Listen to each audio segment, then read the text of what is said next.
তো তার থেকে না করেও 20 কেজিস লাইট আছে।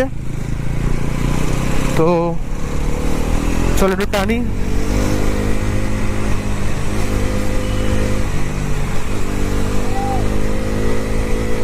এটা কিন্তু আমি এখনো রোড মোডে টানছি গাড়িটাকে। স্পোর্ট মোডে আরো ফ্লেক্সিবল থাকে জিনিসটা, আরো স্মুথ থাকে।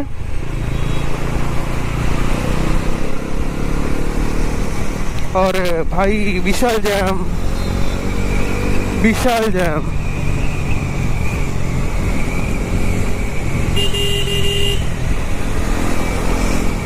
ঠিক আছে, মোটামুটি যেটুকুনি রাইডিং করার করে নিয়েছি, এবার একটা জায়গা থেকে ইউটার্ন মেরে নেবো। তো তোমাদের জিনিসটা আমি বলে দিই, গাড়িটা তোমরা হয়তো গাড়ির আর ওয়াক ওভার দিচ্ছে না বিকজ নেটে ভর্তি পেয়ে যাবে। আমি জাস্ট বলে দিচ্ছি আমার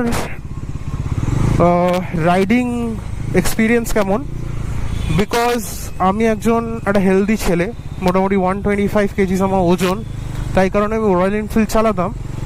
বাট স্টিল এই গাড়িটা চালিয়ে যা মজা আছে, কমফর্ট আছে, সেটা রয়্যাল এনফিল্ডের মতন নয়। বাট রয়্যাল এনফিল্ডের সাথে তুলনা করে এটা হবে না, because it's sport bike obviously. And স্ট্রাকচারটা তুমি যদি পজিশনটা দেখো, ইটস আপরাইট, তোমার ব্যাক পেন হবে না তাড়াতাড়ি। বাট হ্যাঁ, নিসগুলো একটু স্পোর্টি আছে।